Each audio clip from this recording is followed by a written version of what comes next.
Fran avec Yasmine Lamis aussi. Yasmine, on évoque ce matin, vous êtes juriste, de la garde alternée et des nouveautés en matière juridique justement, et ça bouge. Il y a pas mal de changements. Ça bouge, ça a évolué, comme j'ai dit, en 10 ans, en plus de 10 ans, depuis la loi 2006, il y a beaucoup de nouveautés.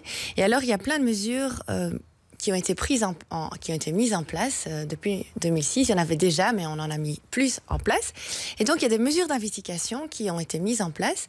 Et alors, qu'est-ce qu'elle prévoit? Elle prévoit différentes choses. Elle prévoit d'abord l'audition par le juge de l'enfant mineur. Donc, j'en ai parlé tout à l'heure. C'est la possibilité pour un enfant mineur qui est capable de discernement d'être entendu dans toute procédure judiciaire qui le concerne. Alors, discernement, qu'est-ce que c'est? C'est un peu difficile à comprendre. Et à définir surtout. Et à définir. En pratique, on dit souvent c'est à partir de 12 ans que vraiment on considère qu'il a le discernement, c'est-à-dire vraiment se rendre compte de ce qu'il fait, de réfléchir, etc. Mais comme je dis, il n'y a pas que l'âge qui doit être pris en considération, c'est aussi tout ce qui tourne autour de l'enfant. Il y a des enfants plus matures, moins matures, etc.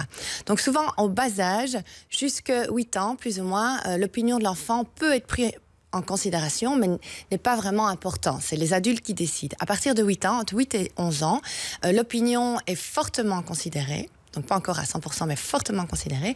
Et alors, à partir de 12 ans, bien, en général, le juge va vraiment prendre en compte ce que l'ado décide, son avis, et en général, elle va un peu suivre sa décision. Donc voilà, il y a un peu une évolution à ce sujet-là. Et alors, il y a d'autres mesures d'investigation qui sont aussi prises qui sont mises en œuvre. Il y a l'enquête de police. Donc bien souvent, le juge peut ordonner des enquêtes. Une enquête sociale qui va un peu vérifier l'environnement social et familial de l'enfant, et l'enquête de police, où là, on va un peu voir les conditions matérielles de l'hébergement de l'enfant. Ça, c'est voir comment si les parents ne se mettent pas d'accord. Si les parents ne sont pas d'accord, et parfois il y a un problème de parents, il y a peut-être une inaptitude d'un parent à éduquer son enfant, ou voilà, qu'on est peut-être dans une circonstance exceptionnelle. L'enquête de police concerne juste le domicile? Ou par exemple, on peut interroger, je sais pas moi, les enseignants, par exemple. Oui, l'enfant passe un temps bête à l'école.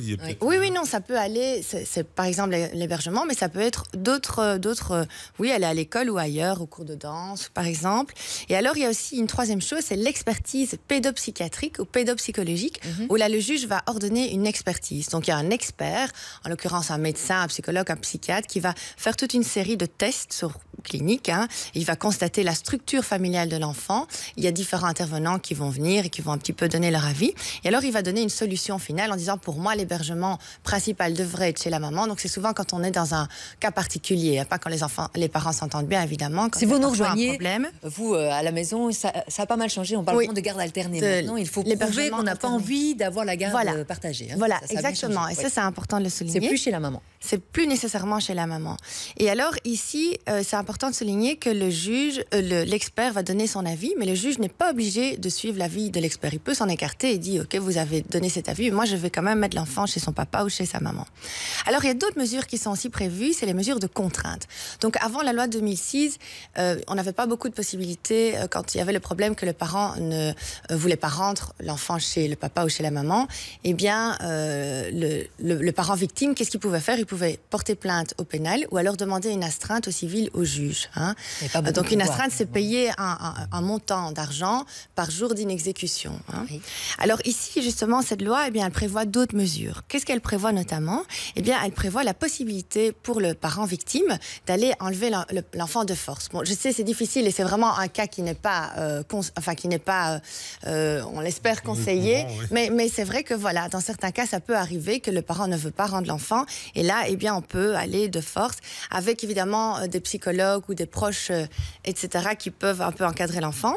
Donc, il y a toujours la possibilité pour le parent victime de porter plainte ou de demander une astreinte. Donc, ça, c'est un peu plus réglementé aussi.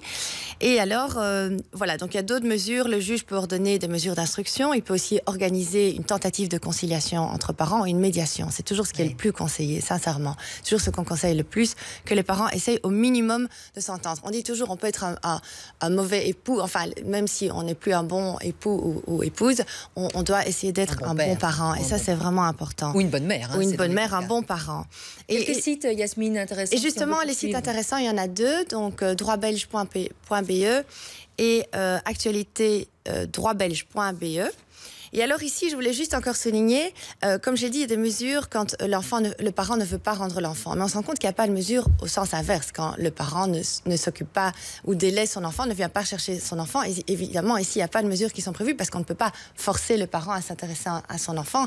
Et à contrario, comme je l'ai dit, pour un ado, en général, on va suivre sa décision. Merci Yasmine Lamis pour tous ces conseils et rendez-vous donc sur Internet pour continuer le débat ou plutôt l'information pour aller à l'info si vous le souhaitez. Jardin et loisirs, la parodie.